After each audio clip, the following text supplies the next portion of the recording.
Oke, mari kita bedah ini. Selamat datang kembali di penjelajahan mendalam kita. Kita kan udah pernah ngobrolin soal awal alam semesta, sifat-sifatnya yang aneh, bahkan soal dunia paralel ya, dari sumber kita sebelumnya. Tapi, pernah nggak sih Anda benar-benar berhenti sejenak dan mikir, gimana ya semua ini akan berakhir?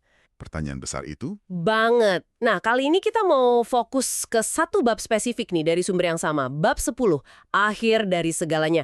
Jujur aja topiknya bikin agak gimana gitu ya, tapi penasaran juga. Memang campuran antara ngeri sama penasaran. Dan ini bukan sekedar filsafat lagi kan? Ini beneran salah satu teka-teki utama di kosmologi modern. Apalagi sekarang kita punya data presisi dari satelit kayak WMAP itu. Yang memetakan sisa panas Big Bang. Iya. Nah, itu digabungin sama hukum fisika dasar buat cari jawaban. Keren sih. Betul. Banget. Ternyata fisika modern juga punya ramalan akhirnya sendiri. Dan gak kalah dramatis sebetulnya, cuma ya basisnya beda. Ini pakai bukti ilmiah, pakai perhitungan. Iya, itu dia. Jadi, yuk kita telusuri apa kata sains soal nasib akhir alam semesta kita ini. Oke, siap. Jadi, kalau lihat data paling baru nih, skenario mana yang paling kuat? Kayaknya WMAP itu nunjukin alam semesta kita nggak cuma ngembang, tapi malah makin cepet ya. Betul, ada percepatan. Dan itu didorong sama sesuatu yang masih misterius, yang kita sebut energi gelap. Energi gelap. Nah, ini yang katanya bikin para ahli sekarang lebih condong ke skenario akhir yang namanya, apa tadi? Big Freeze ya, pembekuan besar. Ya, Big Freeze. Itu skenario yang paling konsisten dengan data percepatan ekspansi dan energi gelap itu. Kedengerannya suram banget ya, pembekuan besar. Saya jadi ingat Charles Darwin deh. Dia kan pernah bilang ngeri banget kalau mikir semua kemajuan evolusi, semua kehidupan ujung-ujungnya bakal musnah total. Dia nulis gitu. Dan kayaknya data sekarang ini, ya gitu deh. Seolah-olah bilang ketakutan Darwin itu ada benarnya juga. Alam semesta kita kayaknya emang menuju ke sana, ke dingin dan sepi. Memang kalau didengar namanya kesannya suram ya. Tapi sebetulnya, Big Freeze ini konsekuensi yang cukup logis dari hukum fisika paling dasar, yaitu hukum kedua termodinamika. Ah, entropi itu ya, yang soal ketidakteraturan selalu meningkat? Tepat. Entropi, atau gampangnya kekacauan, di alam semesta sebagai sistem tertutup itu selalu naik. Jadi alam semesta secara alami bergerak ke kondisi kematian panas, atau lebih pasnya mungkin kematian dingin. Kematian dingin? Ya, kondisi di mana semuanya udah mencapai keseimbangan termal total. Nggak ada lagi perbedaan suhu, nggak ada energi yang bisa dipakai, semuanya sama rata, sama dinginnya. Oke. Terus prosesnya gimana tuh menuju Big Freeze? Katanya kan lama banget. Oh, lama banget. Skalanya luar biasa. Coba kita bayangin tahapannya ya. Tahap pertama nih, ini masih dalam skala miliaran tahun lagi. Miliaran tahun, oke. Karena ekspansi yang makin cepat gara-gara energi gelap, galaksi-galaksi di luar gugus lokal kita, jadi kelompok galaksi tetangga kita, bakal menjauh cepat banget. Sampai akhirnya mereka melewati batas yang namanya horizon terlihat. Tunggu. Horizon terlihat. Maksudnya gimana tuh? Cahaya mereka beneran nggak akan nyampe ke kita lagi selamanya gitu? Kecepatan cahaya itu sendiri. Jadi cahaya yang mereka pancarkan setelah lewat horizon itu yang nggak akan pernah ngejar kita. Wah. Efeknya, langit malam kita bakal makin sepi, makin gelap. Jauh di masa depan nanti, alam semesta yang bisa dilihat cuma isi sekitar 36 galaksi di gugus lokal kita aja. Cuma 36? Dari miliaran yang ada sekarang? Iya. Makanya ada ironi di situ. Kalau ada peradaban di masa itu, mereka mungkin mikirnya alam semesta ya cuma segitu aja. Kecil, statis, padahal nggak kan. Gila juga ya mikirnya. Oke, itu tahap pertama. Terus? Tahap kedua, ini skalanya triliunan tahun. Nah, di sini bintang-bintang mulai kehabisan bahan bakar nuklirnya, padam satu persatu. Nggak ada bintang baru juga? Nggak ada. Karena gas dan debu buat bikin bintang baru udah terlalu tipis. Udah kesebar kemana-mana karena ekspansi tadi. Jadi alam semesta ya gelap gulita total. Paling cuma ada kelirip sesekali dari sisa supernova terakhir atau kalau ada sisa bintang mati yang tabrakan. Kayak kata hitam, bintang neutron, lubang hitam. Kata hitam, bintang yang udah mati total ya? Ya, udah dingin. Nah, suhu rata-rata alam semesta juga terus turun, makin dekat ke nol mutlak. Minus 273,15 Celcius. Dinginnya nggak kebayang lah. Oke, triliunan tahun kemudian jadi gelap dan dingin banget. Terus ada lagi tahapannya? Ada tahap terakhir. Ini waktunya udah benar-benar nggak masuk akal. Mungkin 10 pangkat 100 tahun atau lebih. Wow. Di tahap ini, bahkan lubang hitam pun nggak abadi. Menurut teorinya Stephen Hawking, mereka bakal menguap pelan-pelan banget lewat radiasi Hawking. Kehilangan massa, kehilangan energi. Lubang hitam bisa menguap. Suhu udah seragam banget, dekat nol mutlak. Nggak ada aliran energi lagi.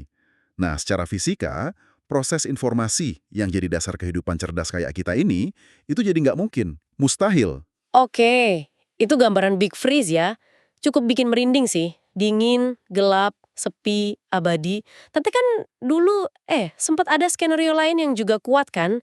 Yang kebalikannya. Ah iya, Big Crunch, runtuhan besar. Nah, itu dia. Di mana alam semesta malah berhenti ngembang, terus nyusut lagi, runtuh ke dalam dirinya sendiri. Saya ingat kayaknya di sumber kita juga dibahas ya, skenario ini dulu dianggap serius. Betul. Dulu ini kemungkinan yang sangat dipertimbangkan. Contohnya studi Martin Rees tahun 69 itu. Waktu itu kan nilai omega. Omega, yang rasio kepadatan itu kan? Iya, rasio kepadatan materi energi dibanding kepadatan kritis. Itu belum ketahuan pasti nilainya.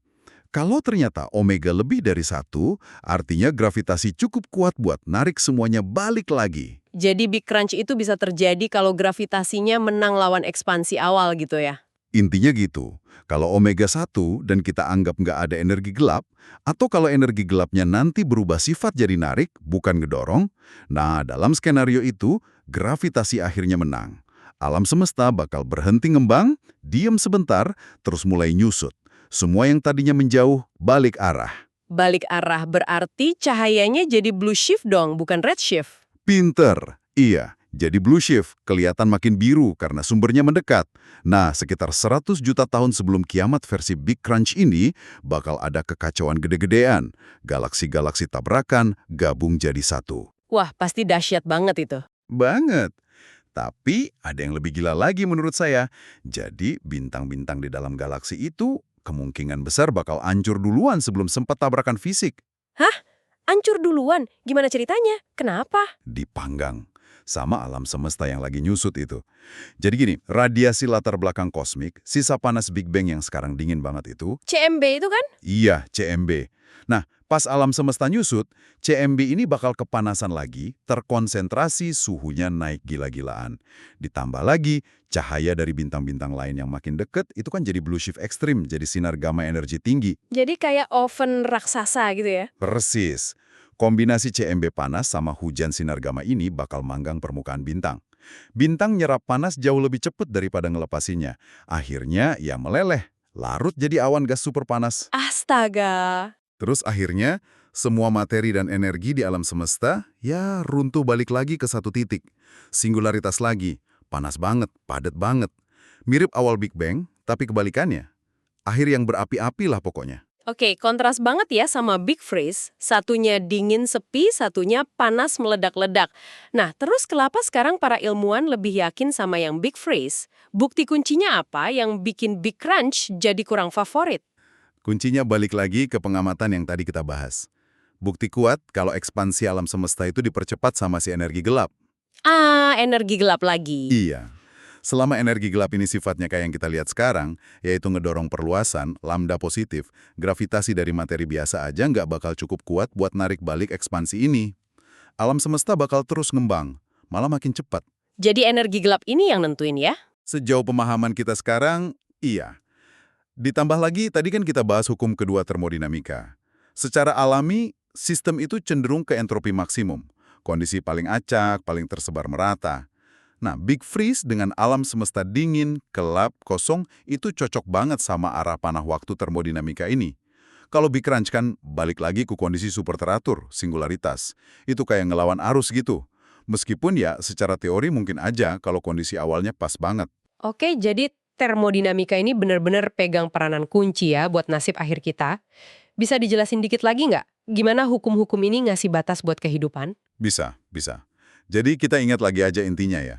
Hukum pertama, energi itu kekal, cuma berubah bentuk. Oke. Hukum kedua, entropi alias kekacauan selalu naik. Ini yang ngasih kita panah waktu. Gelas pecah, nggak bisa balik utuh sendiri kan? Alam semesta menuju keseimbangan termal. Iya ya. Hukum ketiga, nol mutlak itu batas dingin paling pol. Nggak bisa dicapai, cuma bisa dideketin. Nah, Nah, kehidupan gimana? Kehidupan, apalagi yang cerdas kayak kita, itu kan sistem yang sangat teratur ya, entropinya rendah. Kita butuh aliran energi buat jaga keteraturan itu. Dan buat mikir, buat kerja. Kita hidup karena ada perbedaan suhu. Kita dapat energi dari matahari yang panas, terus buang panas ke lingkungan yang lebih dingin. Di alam semesta Big Freeze nanti, pas suhunya udah seragam semua dekat nol mutlak. Nggak ada perbedaan suhu lagi? Itu dia. Nggak ada aliran energi lagi yang bisa dipakai. Ya udah, secara fisika, proses informasi berhenti. Kehidupan kayak kita yang nggak bisa jalan. Waduh. Tapi ini nih, pertanyaan iseng tapi penting. Mungkin nggak sih ada cara buat peradaban super maju yang udah tipe 3 gitu, yang bisa nguasain energi segalaksinya buat ngakalin kematian termal ini? Hehe, pertanyaan klasik. Bisa nggak mereka lolos dari hukum termodinamika? Saya ingat ada ide spekulatif dari Freeman Dyson itu kan, yang soal kehidupan bisa bertahan dengan cara mikirnya makin lambat banget. Seiring alam semesta mendingin, Ah, iya, ide Dyson yang cerdas itu. jadi waktu kosmik jalan triliunan tahun, buat mereka rasanya tetap normal gitu. Karena metabolisme sama mikirnya melambat juga. Kayak hibernasi kosmik cerdas gitu. Idenya memang menarik banget, usaha cari celah gitu ya. Tapi ada sanggahan juga dari fisikawan lain, kayak Krauss sama Starkman. Mereka bilang, energi gelap ini mungkin bikin ada lantai suhu minimum absolut. Lantai suhu, maksudnya suhu paling rendah yang bisa dicapai? Iya, namanya temperatur Gibbons-Hawking. Kecil banget nilainya, 10 pangkat minus 29 Kelvin. Tapi yang penting nggak nol. Oke, terus kenapa itu jadi masalah buat ide Dyson? Kalau alam semesta udah mencapai suhu seragam segitu, ya benar-benar nggak ada lagi perbedaan suhu sama sekali. Sekecil apapun, nggak ada lagi energi bebas buat komputasi atau kehidupan, sepelan apapun prosesnya. Total berhenti, game over. Ah, jadi batasnya tetap ada ya? Kayaknya gitu. Plus, ada masalah lain juga sama ide Dyson. Dia kan asumsinya sistem kehidupan itu bisa terus seimbang sama lingkungannya yang mendingin. Dan nggak boleh lupa informasi sama sekali, biar komputasinya jalan. Nggak boleh lupa. Iya, tapi kan alam semesta ini terus berubah, susah capai keseimbangan sejati. Terus kalau nggak boleh lupa sama sekali, bisa-bisa malah kejebak ngulang memori lama terus-terusan. Itu bukan surga, malah kayak penjara abadi nggak sih? Iya juga ya. Oke. Jadi kalau kita simpulkan nih ya, dari fisika terbaik dan data yang ada sekarang, alam semesta kita ini kayaknya emang menuju akhir yang dingin, gelap, sepi, big freeze. Didorong sama energi gelap itu. Iya, dan skenario Big Crunch yang lebih heboh itu sekarang kayaknya kurang mungkin ya. Berdasarkan pemahaman saat ini, iya, kemungkinannya lebih kecil. Tapi penting banget buat dicatat ya, ini bukan ramalan besok pagi. Skala waktunya kan gila-gilaan, triliunan tahun lebih. Ini cuma proyeksi ilmiah jangka super panjang, berdasarkan apa yang kita tahu sekarang. Nah, kata kunci sekarang itu penting banget. Kita harus selalu ingat, gambaran ini bisa aja berubah total. Ilmu pengetahuan kan berkembang terus. Siapa tahu besok kita nemu sifat asli energi gelap itu beda.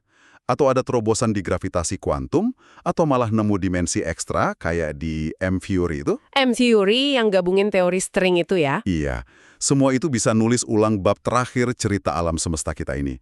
Potensinya ada. Nasib akhir ini juga nyambung ke misteri gede lain loh, kayak paradoks informasi lubang hitam Hawking itu. Oh iya, informasi yang jatuh ke lubang hitam itu hilang atau enggak? Nah itu.